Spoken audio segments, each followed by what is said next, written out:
देखिए, आज खाद्य सुरक्षा और मानक अधिनियम जो है 2006 को देखेंगे। इसमें सबसे पहले इसका अधिनियम संख्यांक है 34 2006 का अधिनियम संख्यांक या अधिनियम क्रमांक लिख लीजिए। ठीक है, कितना है? 34 2006। ठीक, ये कुछ फैक्ट है जो आपको पहले याद रखना है। तो अधिनियम क्रमांक इसका है 34 2006 का। राष्ट्रपति की स्वीकृति प्राप्त हुई। राष्ट्रपति की स्वीकृति, तो राष्ट्रपति की स्वीकृति इस अधिनियम को प्राप्त हुई 23 अगस्त 2006 को। 23 अगस्त 2006 को जो है इस अधिनियम को जो है राष्ट्रपति की अनुमति प्राप्त हुई। लागू कब से हुआ, प्रवर्तन कब से हुआ? 28 मई 2008 से। प्रवर्तन 28 मई, अप्रैल मई, ठीक है, 2008 से प्रवर्तन हुआ। विस्तार की बात करें, विस्तार कहाँ तक है? विस्तार संपूर्ण भारत में। विस्तार कहाँ है? संपूर्ण भारत में। ठीक, संपूर्ण भारत में जो है इसका विस्तार है। अब सेक्शन 1 देखेंगे। सेक्शन 1 क्या कहता है? सेक्शन 1 कहता है संक्षिप्त नाम, विस्तार और प्रारंभ। संक्षिप्त नाम, विस्तार और प्रारंभ। ये अब इसमें कुछ लिखने की आवश्यकता ही नहीं है, क्योंकि अपन ने पूरा ऊपर लिख ही लिया है। संक्षिप्त नाम इसका है खाद्य सुरक्षा और मानक अधिनियम 2006। ठीक है, विस्तार आप जानते हैं संपूर्ण भारत में है, और प्रारंभ यानी लागू कब से हुआ? 28, अपन ने लिख लिया जब केंद्र सरकार राजपत्र में अधिसूचना द्वारा निकालेगी, तो ये तारीख भी लिख ली, तो इसमें कुछ लिखने की आवश्यकता नहीं है। ठीक है, सेक्शन 2। सेक्शन 2 क्या कहता है? सेक्शन 2 कहता है नियंत्रण की समीचीनता के संबंध में। देखिए क्या है ये, नियंत्रण की समीचीनता के संबंध में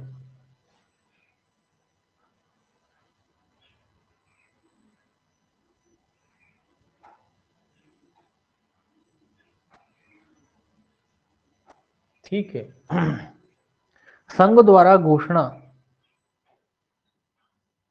संघ द्वारा घोषणा, ये केंद्र की बात कह रहा है। क्या कह रहा है ये? इसमें एक ही लाइन कह रहा है ये कि लोकहित में संघ को खाद्य उद्योग को अपने नियंत्रण में ले लेना चाहिए। किस लिए? लोकहित में, लोगों की भलाई के लिए। लोक हित में संघ को क्या करना चाहिए? संघ को खाद्य उद्योग को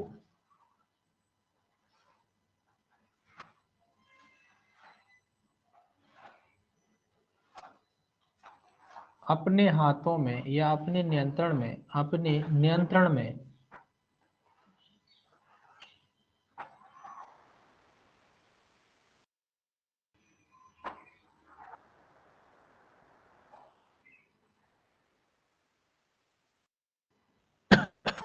क्या मतलब है इसका? इसका सीधा मतलब है कि जो फूड इंडस्ट्री है, केंद्र का लोगों की भलाई के लिए नियंत्रण होना चाहिए, ताकि इसमें मिलावटखोरी ना हो सके। आप जानते हो कितने जो है मानकों से नीचे के चीजें आती हैं, प्रोडक्ट आते हैं। तो ये कह रहे हैं कि केंद्र सरकार का पूर्ण रूप से इस पर नियंत्रण होना चाहिए, ताकि मिलावटखोरी ना हो पाए, है ना। उसमें जो मिलावट वगैरह होती वो ना हो पाए। फिर भी अपने इंडिया में अभी इतना नहीं, मिलावट काफी होती है चीजों में।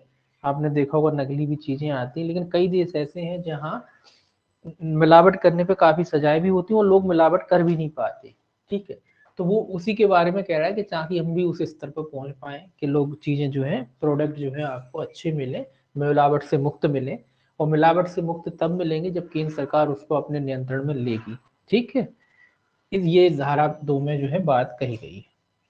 धारा 3 जो है आप देखते हैं, धारा 3 जो है इसकी परिभाषाओं के बारे में बात करती है। परिभाषाएं दे रखी है। धारा 3 में क्या देख रखा है? परिभाषाएं।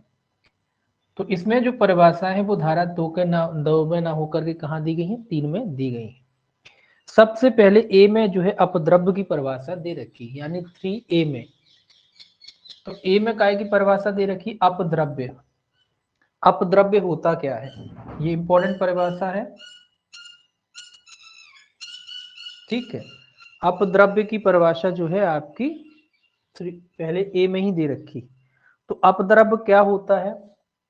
परिभाषा कहती है ऐसी सामग्री जो खाद्य को असुरक्षित या अवमानक या मिथ्या छाप वाला बनाती है, इसमें वह पदार्थ भी शामिल है।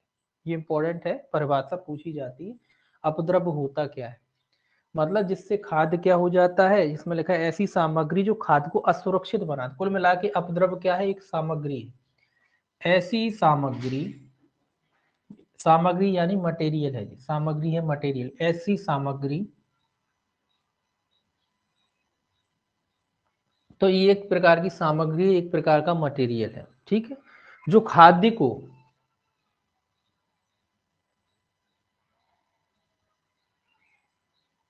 क्या करती है? असुरक्षित बना देती है। असुरक्षित पहला तो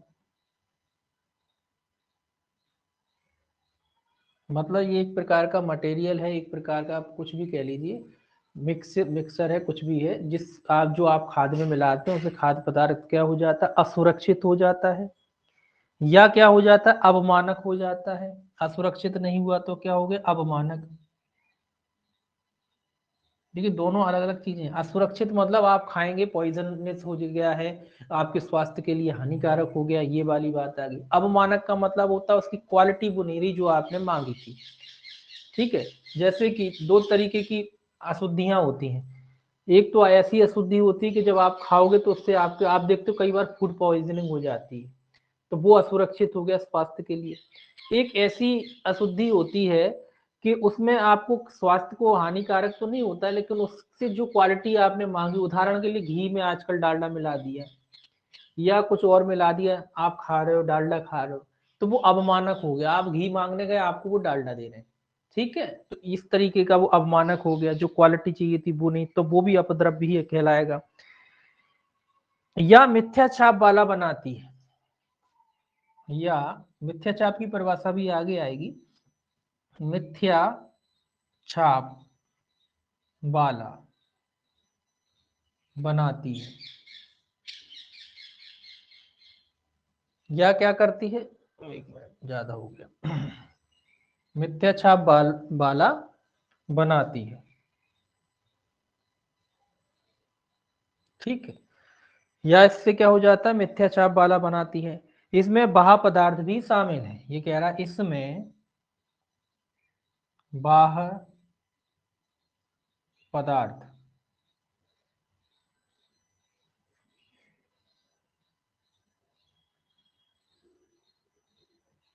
क्या मतलब इसका? मिथ्या छाप वाला बना दिया, या तो असुरक्षित बना दिया, या अवमानक बना दिया, या मिथ्या छाप वाला बना दिया। और ये इंपॉर्टेंट है, इसमें बाह्य पदार्थ भी शामिल है। मतलब जरूरी नहीं कि ये अशुद्धि जो है किसी इंसान के द्वारा मिला के हुई हो। कई बार ऐसा होता है कि पुराना हो गया है, एक्सपायरी डेट हो गया है ना, तो वो भी जो है आपका अपद्रव्य ही माना जाएगा, ठीक है। इस तरीके से अगर मिल जाता है बाह्य पदार्थ के द्वारा, कोई ऐसा पदार्थ जो बाह्य पदार्थ है, उसको आप केमिकल वगैरह या कुछ और से मिलके बन गया है, तो वो भी आपका अपद्रव्य की परिभाषा में ही आएगा। बी देखिए यहाँ, बी जो है आपकी विज्ञापन की परिभाषा दे रखी है। तो विज्ञापन में आपको कुछ लिखने की आवश्यकता नहीं है। विज्ञापन में सारे माध्यम आते हैं, सारे तरीके आते हैं विज्ञापन के, आपने देखे हैं, जैसे कि चाहे प्रकाश हो, चाहे ध्वनि हो, कोई भी तरीका हो। तो इसमें क्या लिखेंगे फिर आप? तो विज्ञापन में आपको कुछ लिखने की जरूरत नहीं ना, याद करके रखने की जरूरत है। इसमें लिख सकते हैं प्रचार के सभी माध्यम, ठीक है, प्रचार के सभी माध्यम। हालांकि उसमें बहुत सारा लिखा है, तो वो लिखने की जरूरत नहीं, वो कॉमन होते हैं प्रचार के तरीके, ठीक है। धुएं द्वारा, प्रकाश द्वारा, बहुत सारे तरीके होते हैं ना, टेलीविजन के द्वारा, रेडियो के द्वारा, किसी भी प्रकार से कर सकते हो आप। पैम्पलेट छपवा के, बहुत सारे तरीके, ठीक है। दृश्य, श्रव्य, प्रकाश, ध्वनि, प्रकार, तो विज्ञापन के कई जो है माध्यम हो सकते हैं, तो इसमें लिखने की आवश्यकता नहीं। ये याद रखने के लिए लिखा है कि भाई प्रचार के सभी तरीके इसमें जो है शामिल किए गए हैं। सी और देख लीजिए, यहाँ आ जाएगा सी। सी कहता है अध्यक्ष। अध्यक्ष का क्या अर्थ है? अध्यक्ष का अर्थ है खाद्य प्राधिकरण का अध्यक्ष।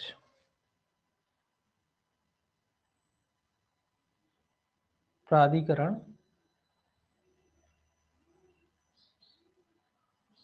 का अध्यक्ष, ठीक है। अध्यक्ष का क्या अर्थ होता है? खाद्य प्राधिकरण का अध्यक्ष। इसको मिटा लें, उसके बाद देखेंगे। उसके बाद है दावे। डी में जो है आपके दावे वगैरह बताए हैं। तो इस पे इंपॉर्टेंट परिभाषा अभी कौन आपने जितनी पढ़ी है अभी तक, तीन ही पढ़ी। तो इन तीनों में इंपॉर्टेंट कौन सी? तीनों में ए पहली वाली इंपॉर्टेंट है। 3A जो परिभाषा है वो इंपॉर्टेंट है, वो याद रखना है आपको। ये भी याद रखना है वो कहाँ है, यानी धारा 3A में जो है सबसे पहली जो परिभाषा है अपद्रव्य की, अपिद्रव्य है अपद्रव्य की, तो ये इंपॉर्टेंट है, ये याद भी रखना है आपको कहाँ है। 3A में जो अपद्रव्य की परिभाषा है, ये याद रखना है कि अपद्रव्य की पहली परिभाषा अपद्रव्य की ही है, ठीक है। तो ये इंपॉर्टेंट है, इसको याद रखना है आपको। उसके बाद विज्ञापन वगैरह वाली ये केवल पढ़ना है, इनको याद रखने की आवश्यकता नहीं। अध्यक्ष की भी परिभाषा को याद रखने की जरूरत नहीं है। हम पता है कि हम खाद्य प्राधिकरण, ये खाद्य अधिनियम पढ़ रहे हैं, तो अध्यक्ष का मतलब खाद्य जो है प्राधिकरण का अध्यक्ष ही होगा, तो ये भी कॉमन सी हो जाती है। डी में है दावे। डी में जो है दावे की परिभाषा है कि दावे का क्या अर्थ है, काय का दावा हो रहा है, ठीक है। तो कोई अभ्यावेदन शामिल है जिसमें खाद्य के विशिष्ट मानक के संबंध में दावा किया जाता है। कोई अभ्यावेदन, ये कह रहा है कोई अभ्यावेदन शामिल है, ठीक है। दावे का अर्थ है कोई अभ्यावेदन शामिल है। काय का अभ्यावेदन शामिल है? जिसमें खाद्य के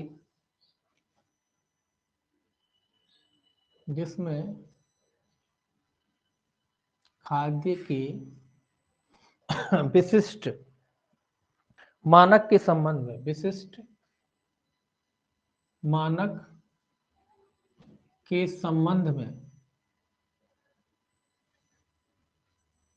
दावा किया जाता है।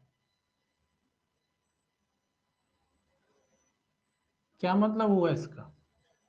आपने देखा रामदेव जी जब कोरोना आया था, एक दवाई आई थी कोरोनिल, वो दावा कर रहे थे कि नहीं भाई हम कोरोना हटा देते, वही वाली बात है ये। किया जाता है, दावा करते हैं कि भाई हम फलानी जो चीज का जो है इसमें बोले ले हटा सकते हैं, मानक विद्यमान है बोले इस कैटेगरी की, इस लेवल की है। तो जो कंपनी वाले जो दावा करते हैं ना अभ्यावेदन के माध्यम से कि खाद्य विशिष्ट मानक का, विशिष्ट क्वालिटी का है, बोले शुद्ध है, असली है, वो वाला दावा है, ठीक है। खाद्य सुरक्षा आयुक्त, ई में जो है आपकी खाद्य सुरक्षा आयुक्त। आगे देखिए, खाद्य सुरक्षा आयुक्त, ठीक है। खाद्य सुरक्षा आयुक्त का क्या अर्थ है? धारा 30 के अधीन नियुक्त खाद्य सुरक्षा आयुक्त, सीधा लिख दीजिए धारा 30 के अधीन नियुक्त, बस इतना। कौन नियुक्त? ऊपर आपने आगे लिखा ही, आगे क्यों नहीं लिख रहे? क्योंकि ये लिखा ही है, ठीक है ना। खाद्य सुरक्षा आयुक्त, धारा 30 के अधीन नियुक्त खाद्य सुरक्षा आयुक्त, ठीक है। तो खाद्य सुरक्षा आयुक्त पहले लिखा, ये डबल लिखने की आवश्यकता नहीं, अपन को केवल शॉर्ट में याद रखना है। खाद्य सुरक्षा आयुक्त की नियुक्ति कितने में? 30 में, बस इतना याद रखना है। खाद्य सुरक्षा आयुक्त की नियुक्ति 30 में होती है, और जिस व्यक्ति की नियुक्ति 30 में होती है खाद्य सुरक्षा आयुक्त के नाते, वो खाद्य सुरक्षा आयुक्त कहलाता है, बस। एफ, ये भी याद रखना क्योंकि भाई ये अधिनियम पढ़ रहे हैं उपभोक्ता का, तो बिल्कुल याद रखना जरूरी है। उपभोक्ता, तो इस परिभाषा को भी ध्यान से रखना है याद आपको। उपभोक्ता की परिभाषा दे रखी है एफ में। क्या कहता है? ऐसा व्यक्ति या कुटुंब जो व्यक्तिगत आवश्यकताओं के लिए खाद्य क्रय या प्राप्त करता है। सिंपल सी परिभाषा है, कोई व्यक्ति भी हो सकता है उपभोक्ता, कोई कुटुंब भी हो सकता है। ऐसे व्यक्ति या कुटुंब, ऐसे व्यक्ति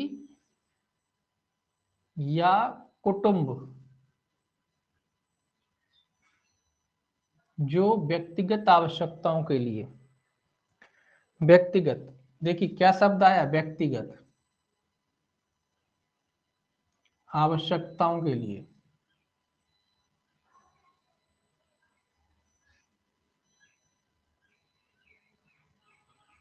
व्यक्तिगत आवश्यकताओं के लिए खाद्य क्रय या प्राप्त करता है, खाद्य क्रय या प्राप्त करता है। देखिए ये भी थोड़ा सा समझने वाली बात है कि उपभोक्ता का मतलब ये है कि मान लीजिए हम हैं, हमें खाने पीने के लिए सामान की जरूरत है, अपने खुद के लिए हम लेने गए तो हम उपभोक्ता हो गए।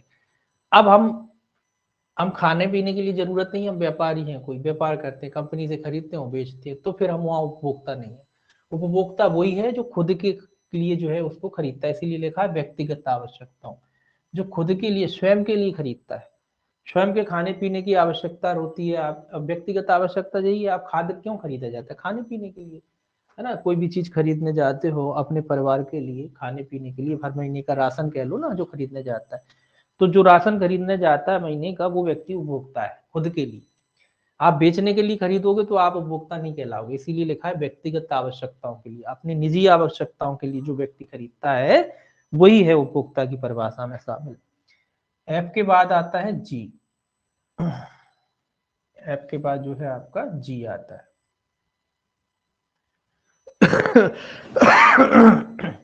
जी में इंपॉर्टेंट परिभाषा याद रखना, संदूषक। ये भी याद रखना है आपको, एक अपद्रव्य याद रखना है, एक संदूषक याद रखना है और एक उपभोक्ता याद रखना है। ये तीन परिभाषाएं अभी तक आपको याद रखनी है, ठीक है। संदूषक की परिभाषा भी पूछी जाती है, इसको भी याद रखना। संदूषक होते क्या है, ये भी एक तरीके से जो है पदार्थ, जो खाद्य पदार्थ होते हैं उसमें मिलाने वाली चीज होती है, मिलाया गया हो या ना मिला, अपने आप में मिल जाते हैं जी। ऐसा पदार्थ चाहे मिलाया गया हो या नहीं, ये कह रहा है, अशुद्धि है ये एक तरीके से, इसको अगर सीधी भाषा में कहें तो ये एक प्रकार की अशुद्धि है, ठीक है। तो ऐसा पदार्थ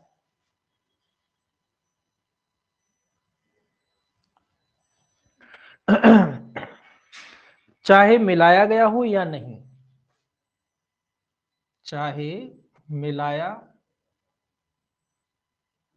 गया हो या नहीं, तो कई बार क्या होता है जब हम फूड बनाते हैं तो कई बार तो मिलावट करते हैं तो उस वजह से हो जाता है, कई बार क्या होता है एक लिमिट होती है खाने पीने की चीजों की, उसकी वजह से हो जाता है, या बना रहे हैं उसकी वजह से हो जाता है।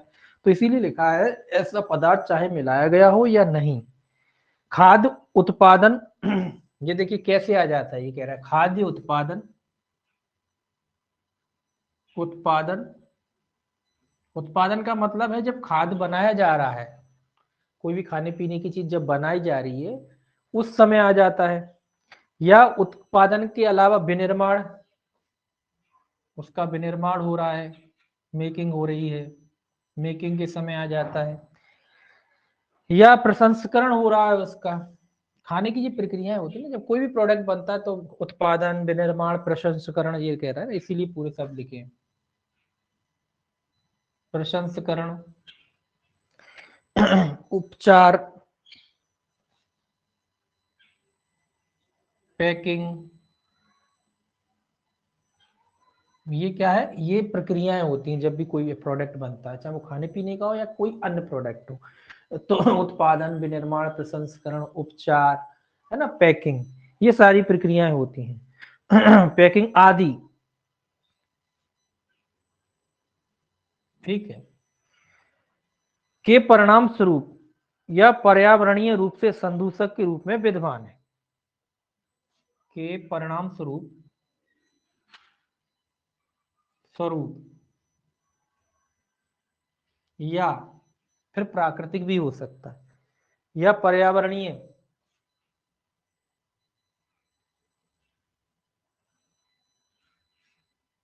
रूप से संदूषक के रूप में विद्यमान है।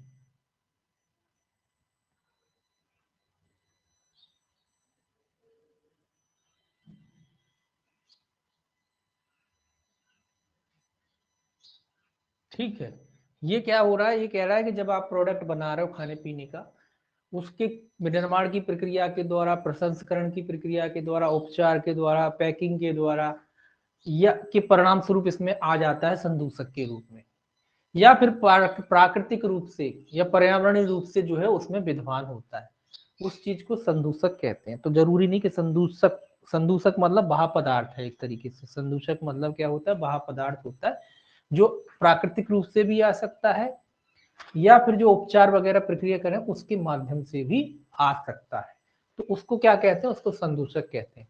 अब आप कहोगे कि संदूषक क्या खराब होते हैं, जरूरी नहीं कि खराब हो, हर अवस्था में खराब नहीं होते, कुछ चीजें अच्छी भी होती कुछ बुरी भी होती हैं। जैसे कि उदाहरण के लिए आपको बताएं, इसमें लिखा है, इसमें की एक और लिख लीजिए, थोड़ा सा और है विद्यमान, इसमें कीट अवशेष, देखिए क्या क्या होता है इसमें लिखा, इसमें इस नीचे से लिखिए, इसमें लिखा है कीट अवशेष,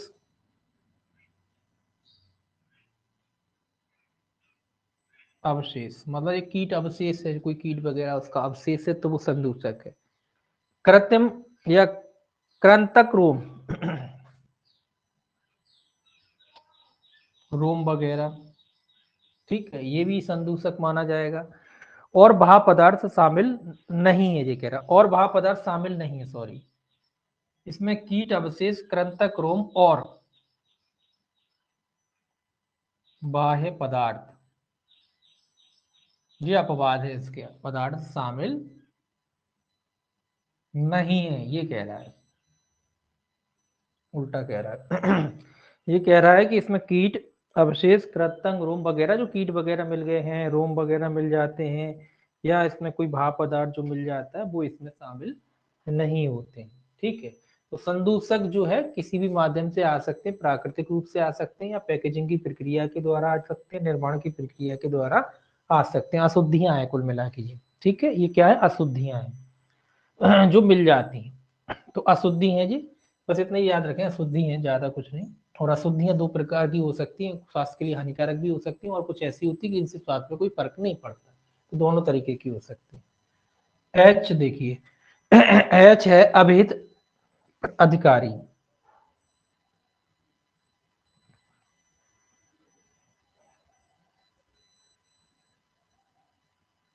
तो अभिहित अधिकारी कौन है, धारा 36 के अधीन नियुक्त अधिकारी, बस इतना याद रखें, सेक्शन 36 के अधीन नियुक्त, बस इतना। अभिहित अधिकारी का मतलब है जिस अधिकारी की नियुक्ति धारा 36 के अधीन की जाती है, ऐसा अधिकारी। तो धारा 36 के अधीन नियुक्त अधिकारी कौन कहलाता है, अभिहित अधिकारी कहलाता है। तो अधिकारी लिखना चाहे अधिकारी भी लिख लो, अधिकारी, ठीक है। तो कुल मिला के धारा 36 याद रखना है, धारा 36 के अधीन नियुक्त अधिकारी जो है अभिहित अधिकारी कहलाता है। अब है बाहक पदार्थ, जो इसमें कहा था कि बाह्य पदार्थ शामिल नहीं, तो बाह्य पदार्थ क्या है, आई में बताया गया है, बाह्य पदार्थ। देखिए कुछ एक्ट जब हम पढ़ते हैं तो अपने आप में ही समझ में आ जाता है कि उसमें से कौन सी परिभाषा है उन्हें याद रखनी। अब चूंकि फूड का एक्ट है तो पहले जो परिभाषा थी वो है आपकी, ये है, ये भी है, तो इन परिभाषाओं को आपको पढ़ना पड़ेगा, याद रखना पड़ेगा, इन्हीं परिभाषाओं से पूछा जा सकता है क्योंकि एक्ट ही इन पर डिपेंड करता है। बाकी ये तो कौन परिभाषा है भाई, खास सुरक्षा आयुक्त, अभिहित अधिकारी वगैरह, तो इसमें तो ये ऑलरेडी आपको सेक्शन वाइज पूछा जा सकता है, 36, 30 इस तरीके से पूछा जा सकता है क्वेश्चन। इसमें ये नहीं पूछेंगे कि एच में परिभाषित है या ई में है, ऐसे नहीं पूछेंगे। इसमें तो ये पूछेंगे किस धारा में, तो धारा वाइज क्वेश्चन आ सकता है इनमें, बाकी कुछ नहीं। इनमें परिभाषा वाइज भी पूछा जा सकता है। 3I, 3I में जो देख रखा है आपका, है ना, 3G में जो दे रखा है, तो इस तरीके से इनमें पूछा जा सकता है, ये याद रखना है ना। तो बाह्य पदार्थ का क्या अर्थ है, खाद्य पदार्थ में शामिल ऐसा पदार्थ, ये कह रहा है खाद्य पदार्थ में शामिल ऐसा पदार्थ,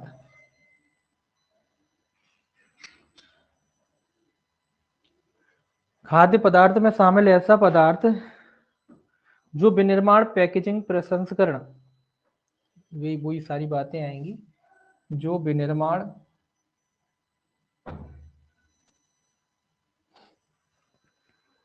पैकेजिंग,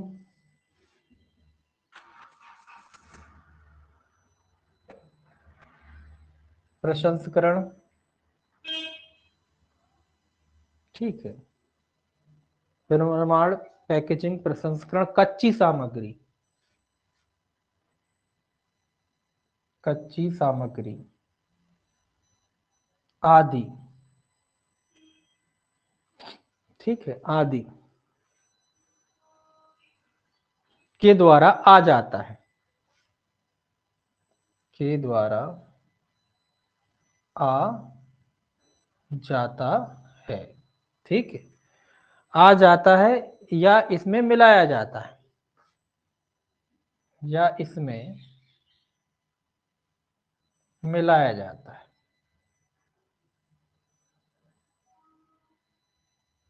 ठीक है। किंतु यह खाद्य को असुरक्षित नहीं बनाता, ये इंपॉर्टेंट है, ये बहुत इंपॉर्टेंट है ये बात। भाप पदार्थ खाद्य को असुरक्षित नहीं बनाता, ये बहुत जरूरी है, इंपॉर्टेंट बात है। किंतु यह है खाद्य को, सॉरी, यह है खाद्य को, ये इंपॉर्टेंट है, इस पे क्वेश्चन आता है, याद रखना, खाद्य को असुरक्षित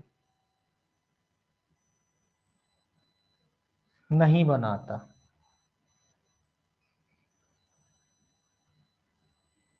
ठीक है, ये खाद्य को असुरक्षित नहीं बनाता, और संदूषक असुरक्षित बनाता है। वो एक तरीके का, एक तरीके से मानो फंगस लग गई, कोई चीज हो गई, भार पदार्थ से भी तो लिखा था इसमें।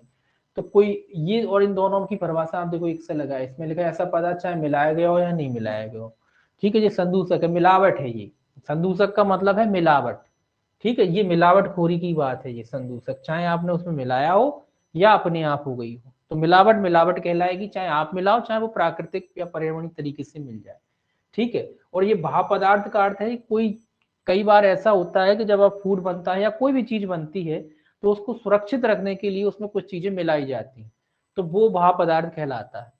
या ऐसा जो है भाप पदार्थ जो है ऑटोमेटिक भी हो सकता है, विनिर्माण की प्रक्रिया के द्वारा, पैकेजिंग की प्रक्रिया के द्वारा भी हो सकता है, या फिर अलग से भी मिलाया जा सकता है।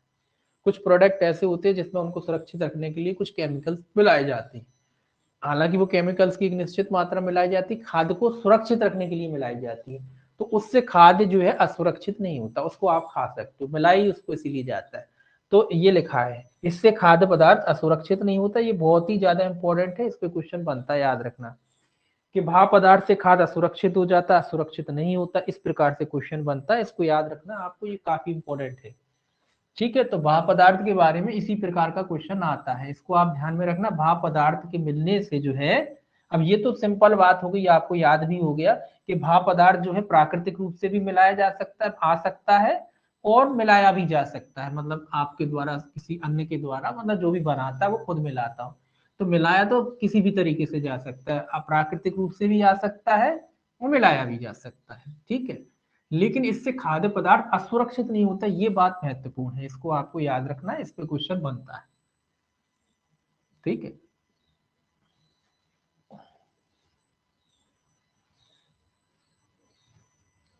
ये छोटी छोटी बातें ही ध्यान रखना होता है, और इन्हीं पे क्वेश्चन आ जाता है, और अगर अपन इसको ध्यान नहीं रखते तो सेक्शन तो पढ़ लिया, परिभाषा भी याद थी, लेकिन ध्यान ही नहीं था इस बात का, तो ऐसे गलत हो जाते हैं क्वेश्चन, इसीलिए इसको ध्यान रखना है इसको।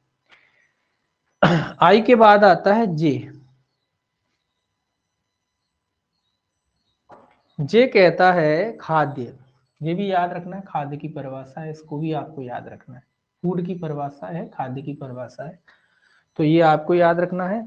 ऐसा पदार्थ जो मानव उपयोग के लिए आश्रित है, ठीक है, सिंपल सी परिभाषा, ऐसा पदार्थ, ऐसा, सॉरी, पदार्थ नहीं, ऐसा खाद्य, खाद्य पदार्थ, चलिए यहां लिख दीजिए खाद्य, ठीक है, तो ऐसा खाद्य पदार्थ जो मानव उपयोग के लिए, मानव उपयोग के लिए आश्रित है,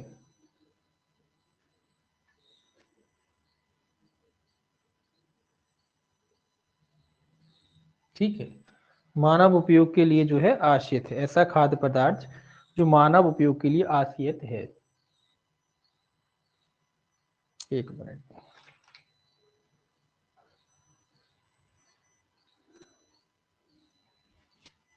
आसायत हो सकता है।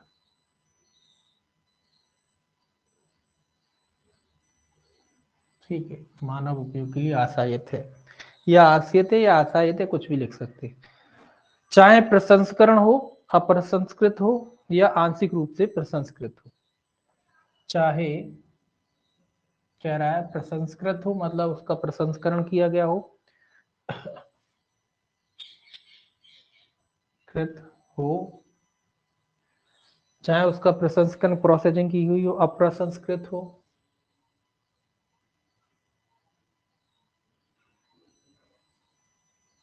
या आंशिक रूप से।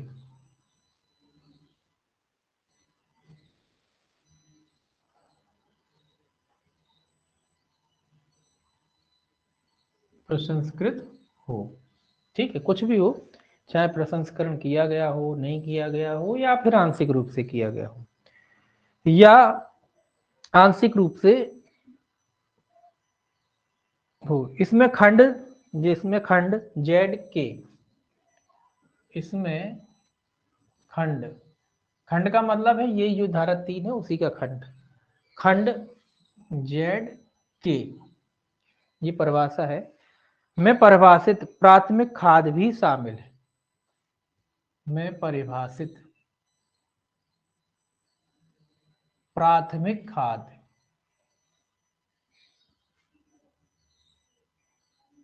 में खाद्य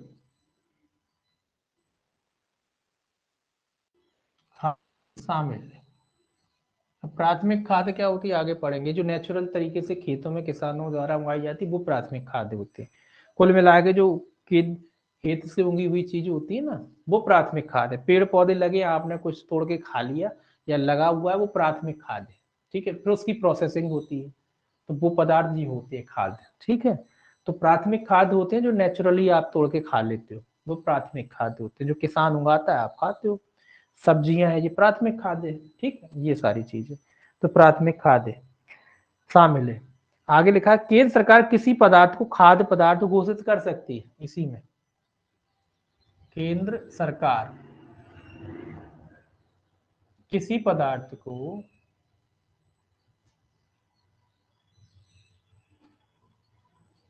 खाद्य पदार्थ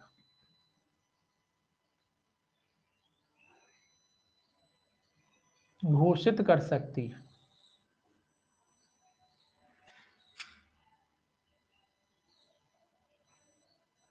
ठीक है, तो केंद्र सरकार जो है किसी पदार्थ को खाद्य पदार्थ के रूप में जो है घोषित कर सकती है कि वो जो पदार्थ जो है वो खाद्य पदार्थ जो है माना जाएगा।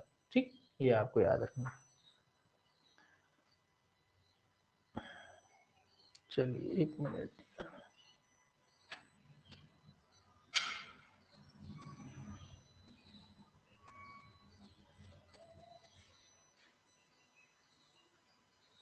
ठीक,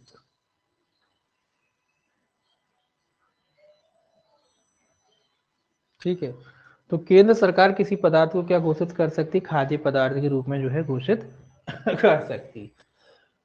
तो खाद्य पदार्थ का सिंपल सा अर्थ है जो आशा की जाती है कि जिसका सेवन मान लीजिए मानव करेगा, इंसान करेगा। प्रसंस्कृत हो सकता, अप्रसंस्कृत हो सकता, आंशिक रूप से प्रसंस्कृत हो सकता है। इसमें प्राथमिक खाद्य भी शामिल है। तो खाद्य पदार्थ में प्राकृतिक पदार्थ भी या प्राकृतिक जो है खाद्य भी शामिल होता है, ये याद रखना। के के है खाद्य योजक।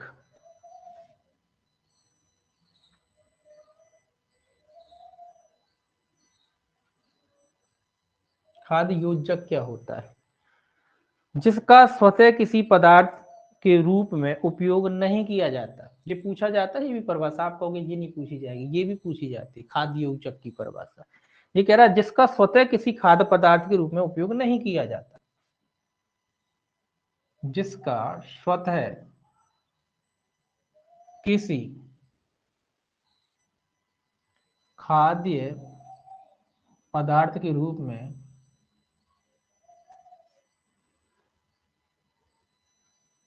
उपयोग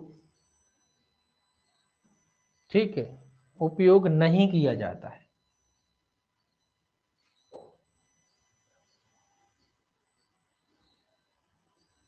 ठीक है, जिसका किसी खाद्य पदार्थ के रूप में स्वतः उपयोग नहीं किया जाता, अपने आप में जो है वो खाद्य नहीं है।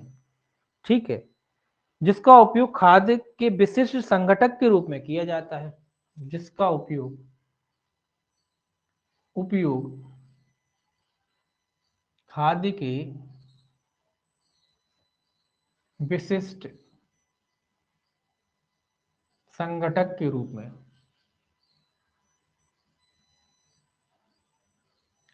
में किया जाता है।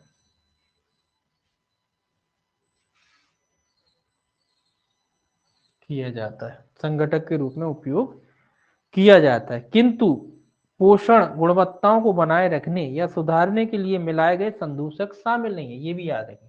ये कह रहा है किंतु, देखिए अब संदूषक की परिभाषा भी क्लियर होती जाएगी। अब ये संदूषक मैंने कहा ना आपको, लाभकारी भी हो सकते हैं और अलाभकारी, दोनों तरीके हो सकते हैं। तो इसमें यही लिखा है किंतु पोषण गुणवत्ता गुणवत्ताओं, ठीक है, पोषण गुणवत्ताओं को बनाए रखने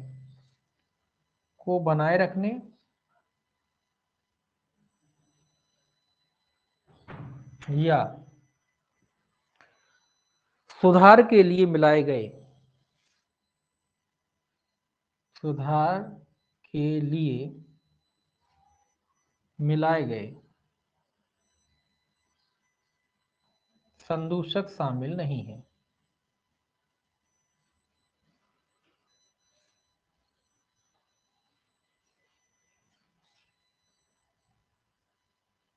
ठीक है, ये क्या कह रहा है, किंतु पोषण गुणवत्ता, पहले तो ये देखिए खाद्य योजक क्या है। ये कह रहा है जिसका स्वतः किसी खाद्य पदार्थ के रूप में उपयोग नहीं किया जाता, जिसका उपयोग खाद्य के विशिष्ट विशिष्ट संघटक के रूप में किया जाता है, जिसका उपयोग खाद्य के क्या विशिष्ट संघटक के रूप में किया जाता है। क्या मतलब, उदाहरण के लिए कैसे समझें इसको, कौन से खाद्य होते हैं। आपने देखा होगा ब्रेड ब्रेड वगैरह बनती है, देखते हैं ब्रेड बनती है संगठक के रूप में, मतलब मिल से उससे ही बनती है। अब जैसे ब्रेड वगैरह बनाना है आपको, तो उसमें आपको पता है यीस्ट मिलाई जाती है, यीस्ट मिलाई जाती है, फर्मेंटेशन किया जाता है, तब जाके वो बनती है। तो यीस्ट को क्या वैसे कोई खाता है क्या, नहीं खाता ना। लेकिन हाँ, उसका डेयरी उद्योग में काम होता है, जो डेयरी के उद्योग होते हैं वहाँ यीस्ट का काफी इस्तेमाल किया जाता है। आपकी जो बेकरी उद्योग होते हैं, डेयरी सॉरी डेयरी नहीं, बेकरी बेकरी उद्योग जो होते हैं उसमें जो है आपका ईस्ट का इस्तेमाल जो है किया जाता है। ब्रेड वगैरह बनाना है, और भी चीजें बनती हैं, केक वगैरह, ब्रेड वगैरह, बहुत सारी चीजें, तो उसमें ईस्ट का इस्तेमाल किया जाता है, खासकर ब्रेड में। ब्रेड बगैर ईस्ट के नहीं बन सकती, जैसी जो ब्रेड बनती है। तो अब उसका इस्तेमाल आप कहोगे ईस्ट को कोई वैसे ही खाता हो, तो नहीं खाते ना खाद्य के रूप में। लेकिन हाँ, जब वो ब्रेड में ईस्ट बना के उसको फर्मेंटेशन किया जाता है, उसके बाद आप लोग खाते हो, तो कुछ वो उसी प्रकार के पदार्थ होते हैं जिनको नॉर्मली नहीं खाते, लेकिन वो फूड के संग मिला के उनका इस्तेमाल होता है। ठीक है, जैसे कि फूड कलर भी मान लीजिए, फूड कलर कोई खाता है नहीं, लेकिन जब हम कुछ पदार्थ ऐसे होते हैं जिसमें, हालांकि वो ज्यादा जरूरी नहीं है, लेकिन समझने के लिए समझ सकते हैं कि ऐसा पदार्थ है कि उसमें मिलाया जाता है फिर उसमें खा सकते हैं। तो ऐसे पदार्थ होते, ऐसे नहीं खाते, लेकिन हाँ उनके साथ मिला करके उनका इस्तेमाल किया जाता है। ठीक है लेकिन इसमें लिखा है किंतु पोषण गुणवत्ताओं को बनाए रखने, मतलब आप किसी पदार्थ के पोषण को बनाए रखने के लिए, उसकी गुणवत्ता को बनाए रखने के लिए, या उसकी में सुधार के लिए अगर उसे मिलाते हैं कोई संदूषक, तो वो इसमें खाद्य योजक में शामिल नहीं है। क्या मतलब ये होता है कि ये वो प्रक्रिया की बात कह रहा है कि जैसे हमने कोई प्रोडक्ट बनाया, अब हमें पता है कि हमारा प्रोडक्ट कम से कम फूड प्रोडक्ट है, तो कम से कम 3 महीने तो चलना चाहिए, तभी तो मार्केट में बिकेगा। अन्यथा अगर हमारा 15-20 दिन में ही खत्म हो जाएगा, तो फिर तो बिकना भी नहीं है, फिर तो हम उसको सेलिंग भी नहीं कर पाएंगे, केवल लोकल में ही कर पाएंगे, बाहर नहीं कर पाएंगे। तो जो फूड प्रोडक्ट है, कम से कम 3 साल की तो उसकी सेल लाइफ हो, तो उसकी सेल लाइफ बढ़ाने के लिए जो है उसमें कुछ चीजें मिलाई जाती है, या उसकी क्वालिटी सुधारने के लिए उसमें कुछ चीजें मिलाई जाती। तो वो चीजें जो है खाद्य योजक में शामिल नहीं होती हैं, जो मिलाई जाती है केवल उनको सुरक्षित रखने के लिए, उनकी गुणवत्ता को बनाए रखने के लिए, या उनमें सुधार करने के लिए, वो चीजें खाद्य योजक में शामिल नहीं होती। ठीक, के बाद आता है एल। एल में जो है आपका खाद्य विश्लेषक की परिभाषा दे रखी है।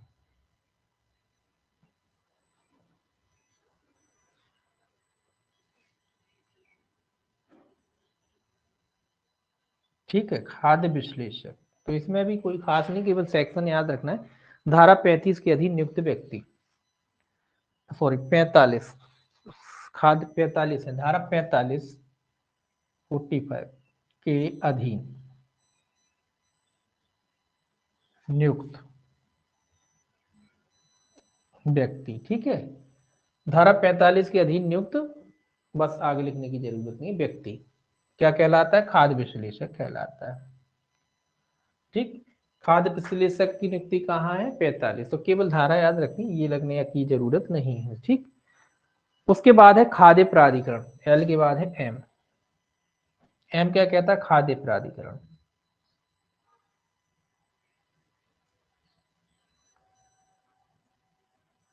खाद्य प्राधिकरण का क्या अर्थ है? धारा 4 याद रखना है इसमें, केवल 4। इनमें ये एल एम याद रखने की जरूरत नहीं, इनमें ये धाराएं याद रखने की जरूरत है। ठीक है, खाद्य प्राधिकरण का क्या अर्थ है? धारा 4 के अधीन स्थापित भारतीय खाद्य सुरक्षा और मानक प्राधिकरण। धारा 4 के अधीन स्थापित भारतीय खाद्य सुरक्षा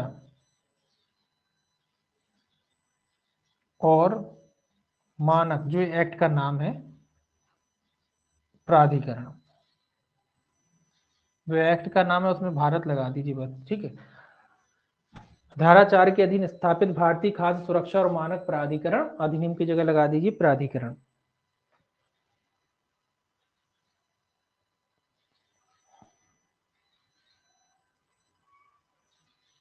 ठीक, आगे है एम के बाद एन, खाद्य कारोबार। इसमें कुछ नहीं लिखना, केवल हेडिंग लिख लीजिए खाद्य कारोबार।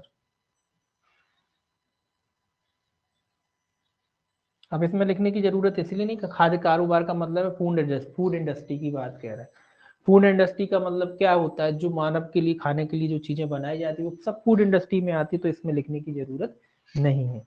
खाद्य कारोबारकर्ता को भी लिखने की जरूरत है, एन के बाद आता है ओ, MNO ओ, खाद्य कारोबारकर्ता।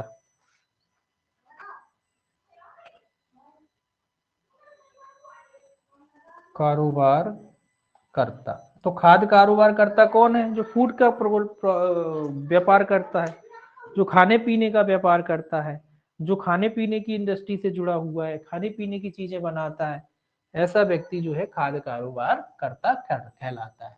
ठीक है, जो कुछ कंपनियां होती है ना जो फूड का ही बिजनेस करती हैं, तो जो फूड का बिजनेस करने वाला होता है वो फूड कारोबार करता, खाद्य कारोबार करता कहलाता है। तो इसमें भी आपको कुछ लिखने की जरूरत नहीं है। ठीक,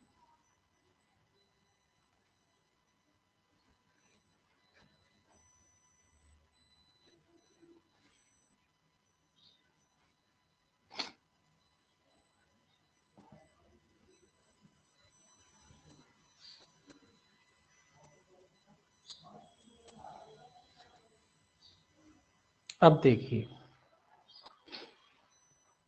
खाद्य कारोबार करता हो गया। अब है पी। पी में क्या है? पी में जो है आपका लिखा खाद्य प्रयोगशाला।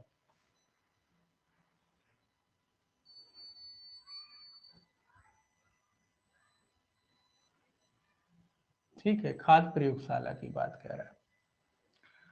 तो केंद्र या राज्य सरकार या धारा 43 के अधीन खाद्य प्राधिकरण द्वारा मान्यता प्राप्त कोई संस्था जो होती है वो क्या कहलाती है? खाद्य प्रयोगशाला कहलाती है।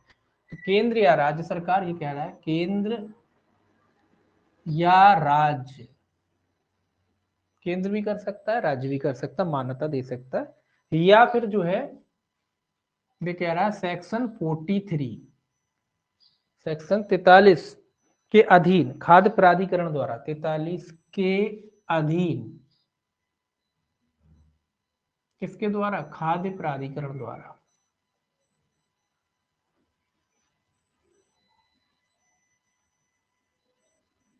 द्वारा क्या है? मान्यता प्राप्त।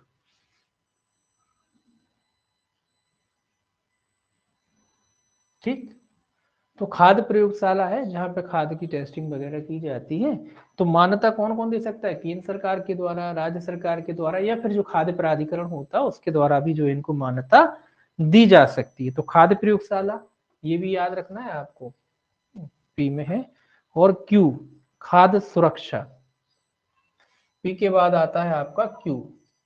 क्यू में है खाद्य सुरक्षा। ठीक है, खाद्य सुरक्षा का क्या अर्थ है? तो इस बात का आश्वासन की मानव उपयोग के जो है अनुकूल है। ये पूछा जाता है, ये वैसे छोटी सी बात है, पूछा जाता है। इस बात का आश्वासन, इस बात का आश्वासन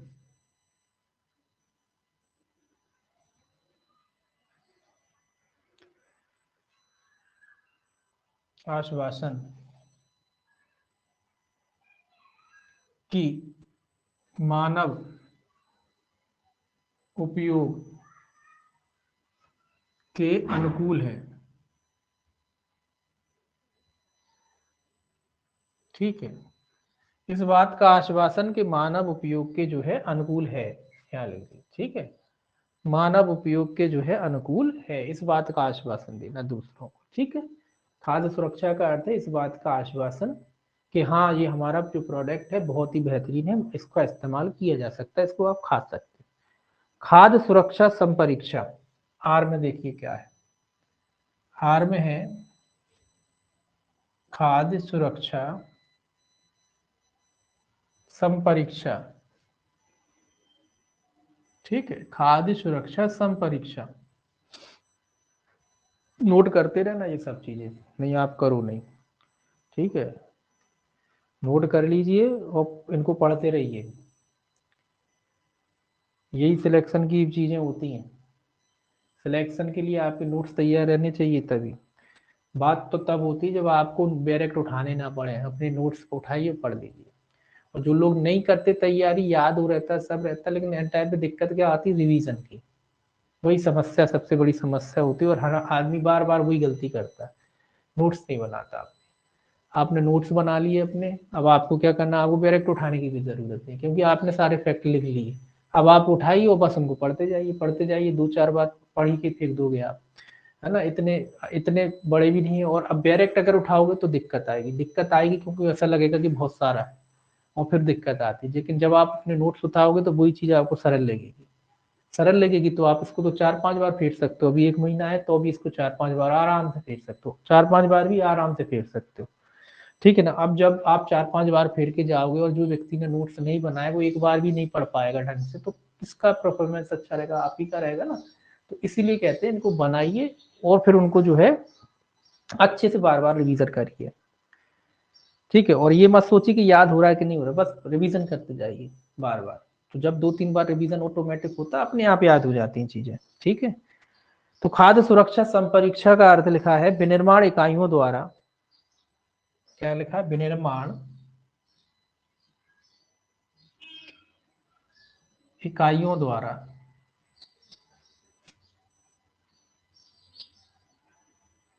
ठीक है, विनिर्माण इकाइयों इकाइयों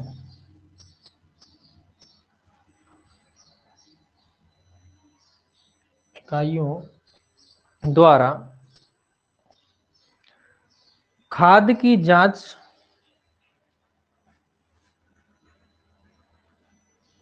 खाद्य की जांच। क्या जांच? खाद्य की खाद्य खाद्य सुरक्षा एवं दावों की पूर्ति करता है। कि खाद्य खाद्य मतलब जो आप खाने वाला प्रोडक्ट है, खाद्य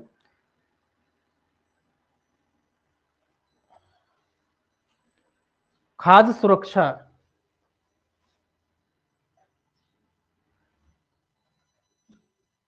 सुरक्षा एवं मानकों की पूर्ति करता है।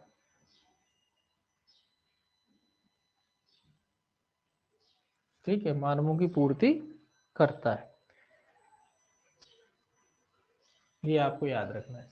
खाद्य सुरक्षा संपरीक्षा, ये सम फम छोड़ दीजिए, आप तो याद रखें परीक्षा, काय की खाद्य परीक्षा, काय की परीक्षा, खाद्य की परीक्षा है, मतलब खाद की टेस्टिंग है। टेस्टिंग करने के बाद ये घोषित कर दिया कि भैया खाद जो है सुरक्षित और मानकों की पूर्ति करता है, मतलब शुद्ध है। आप देखते हैं ना, वो क्या लगता है खादों पे, एक चिन्ह लगता है, वो ध्यान नहीं आ रहा मुझे कौन सा लगता है, वो चिन्ह जो खाद में फूड का जो सेफ्टी वाला चिन्ह लगाया जाता है ना, वो इसलिए लगाया जाता है, वो चिन्ह का मतलब है, आप देखोगे जो फूड का चिन्ह होता है उसका मतलब है कि भाई खाद सुरक्षित है, आप इसका सेवन कर सकते हो।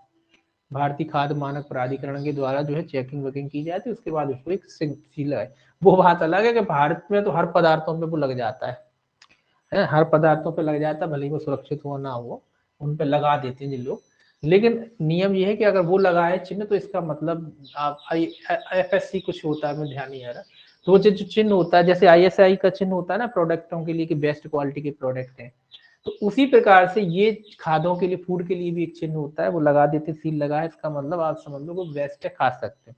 यानी कि खाद्य जो है सुरक्षा मानकों की पूर्ति करता है, इसलिए हमने इस पे जो है चिन्ह लगाया है। ठीक है, तो वो है इसका अर्थ।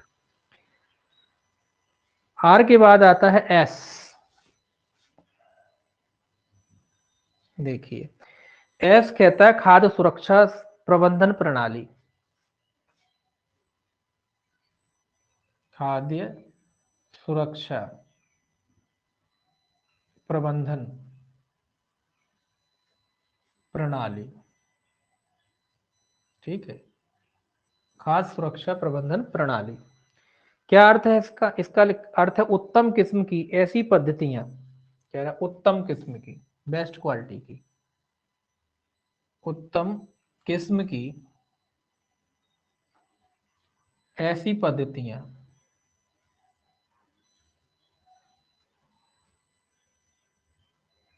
उत्तम किस्म की ऐसी पद्धतियां जो खाद्य कारोबार के विनियमों द्वारा विनिर्दिष्ट की जाए, जो खाद्य कारोबार के विनियमों द्वारा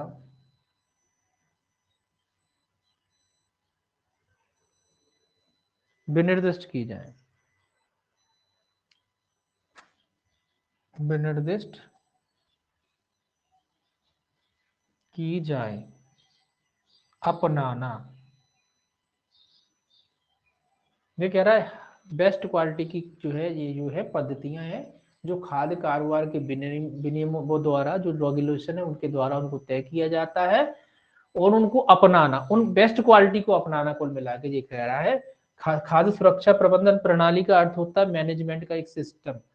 मतलब जब आप खाद्य बना रहे हो, कोई फूड बना रहे हो, तो गाइडलाइन होता है कि भाई उसको सुरक्षित दशा में बताओ, उसको मतलब जो है बहुत सारी चीजें होती है ना, ग्लव्स पहन के, ये सारी चीजें होती हैं। तो वो बेस्ट क्वालिटी के तरीके से, जो सुरक्षित तरीके से जो बनाई जाती है, जो प्रक्रिया के द्वारा, उस प्रक्रिया को अपनाना कहलाता है, ये आपका जो है खाद्य सुरक्षा प्रबंधन प्रणाली। खाद्य सुरक्षा प्रबंधन प्रणाली का मतलब सीधा सीधा है कि बेस्ट तरीके से उसको बनाना, है ना, कम से कम इंसानों के हाथ लगे, है ना, ग्लव्स पहन के, बहुत सारी चीजें, आप फूड इंडस्ट्री है तो भाई ग्लव्स पहन के, बालों पे कैप पहन के, है ना, ये सारी चीजें सैनिटाइज करके, सारी चीजें, मतलब पूरा एरिया वगैरह, मतलब एक सुरक्षित वातावरण में उसको बनाना, वो कहलाता है, वही प्रक्रिया की बात कह रहा है ये। अब इसके बाद, इसके बाद आता है टी। टी क्या कहता है? टी कहता है खाद्य सुरक्षा अधिकारी। ये इंपॉर्टेंट है, याद रखना है इसको, मतलब परिभाषा इंपॉर्टेंट नहीं है कि टी में है, सेक्शन इंपॉर्टेंट रहेगा, पूछा जाएगा किस सेक्शन में दिया गया है, खाद्य सुरक्षा अधिकारी।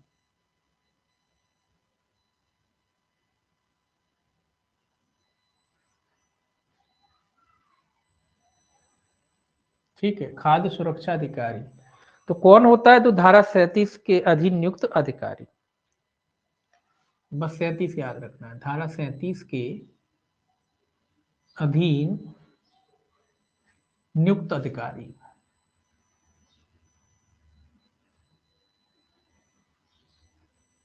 मतलब ऐसा अधिकारी जिसकी नियुक्ति धारा 37 के अधीन की जाती है। तो मतलब याद क्या रखना, बस याद रखना 37 कि खाद्य सुरक्षा आयुक्त की नियुक्ति धारा 37 में होती है, ये याद रखना है। अब इससे परिभाषा से आपका ये भी याद हो गया, इसको याद रखना, इसको भी रख लेना उसके संग याद, कोई दिक्कत नहीं है। तो धारा 37 याद रखो तो टी भी याद रखना कि 37 के संग हमेशा टी याद रखना, टी के संग हमेशा 37 याद रखना, ऐसे याद रखा जाता है। ठीक है, तो याद रखना खाद्य सुरक्षा अधिकारी की नियुक्ति धारा 37 में होती। टी के बाद आता है यू। यू क्या कहता है, यू कहता है परिसंकट। यू में काय की परिभाषा, परिसंकट की परिभाषा। परिसंकट का क्या अर्थ है, ऐसा जैविक भौतिक या रासायनिक कारक जिसके जिससे स्वास्थ्य पर प्रतिकूल प्रभाव पड़ता है।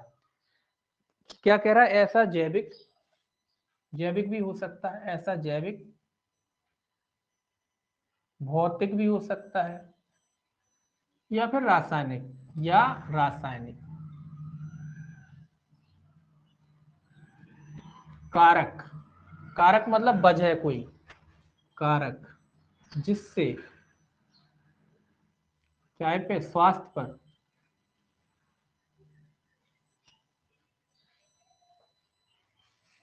पर प्रतिकूल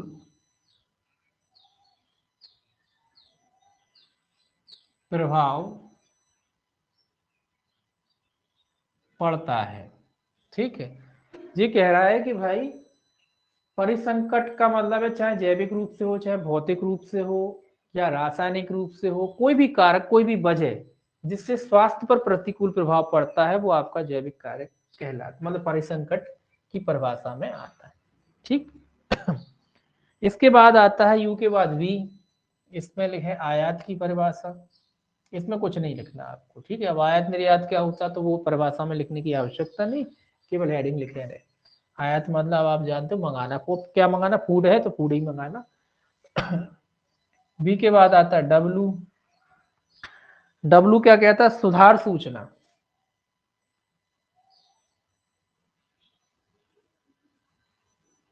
ठीक है, डब्लू में क्या है, सुधार सूचना।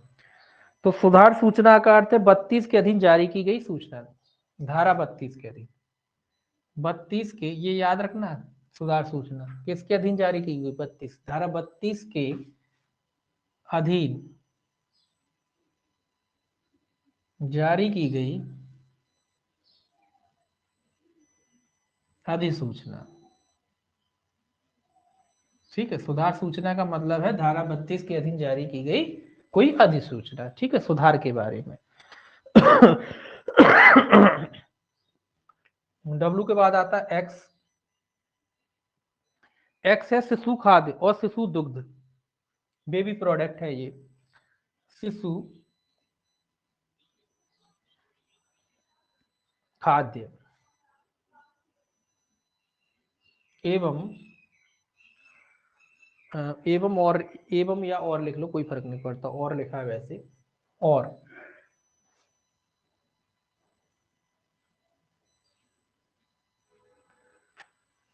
शिशु दुग्ध,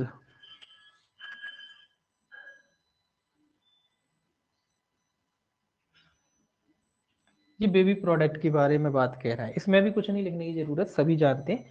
शिशु खाद्य मतलब जो बच्चे होते हैं ना, उनके खाने के लिए जो आता है, आप जानते हो सेरेलेक्स वगैरह आता है। इसके अलावा बच्चों का जो है मिल्क पाउडर जो आता है, दूध के रूप में पाउडर आता है, वो सब इसमें आते हैं। ठीक है, एक्स में आते हैं। तो ये याद रखने लायक चीज है एक्स, इसको याद रखना है कि बच्चों का जो है फूड, बेबी फूड याद रखना आप, तो बेबी फूड कितने में, एक्स में है। ठीक, ये याद रखना। वाई,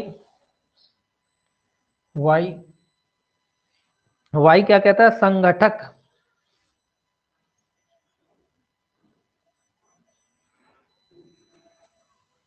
संगठक में क्या शामिल है, खाद्य विनिर्माण या निर्मित में प्रयुक्त कोई योजक जो अंतिम उत्पादन में भी शामिल है। ये कह रहा है खाद्य विनिर्माण, खाद्य विनिर्माण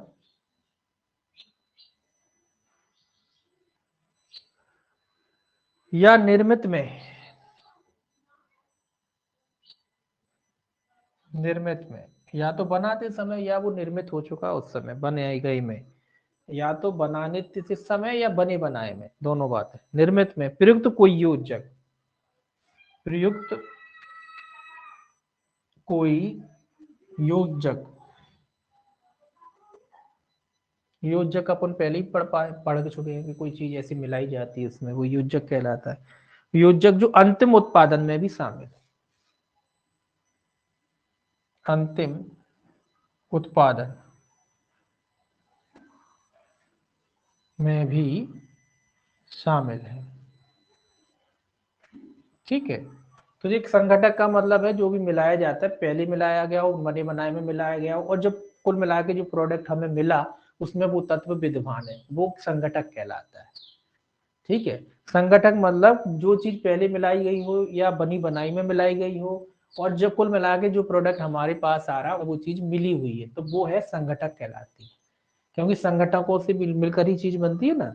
तो जो चीज मिली हुई है और जब भी मिलाई गई हो, चाहे वो बनाते समय मिलाई गई हो या बनी बनाई चीज में मिलाई गई हो, हम तो बस इतना जानते हैं कि हमारे पास जब वो चीज आई उसमें वो तत्व विद्यमान था, तो वो कहलाता है संगठक। बस इतना याद रखना कि आपने कोई प्रोडक्ट खरीदा, उसमें वो तत्व विद्यमान है, तो वो तत्व संगठक है।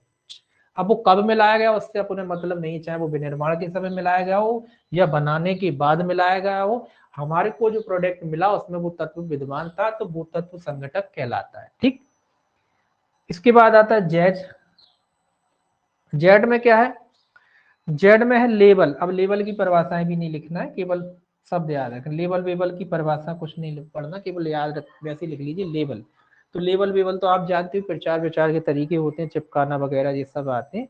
इसके बाद आती है इसमें परिभाषा, अब इसमें जेड ए बी सी करके चलेंगी परिभाषा। ठीक है, जेड ए बी सी करके भी जेड तक ही चलेंगी, मतलब अभी ये 26 हो गई, 26 अक्षर होते ना, उसके बाद 26 और चलेगी। जेड से लेके ए बी सी करके ले पूरी जो है आपकी कहाँ तक चलेंगी? जेड तक ही चलेंगी। तो 26 और है, 26 जे हो गई, 26 और।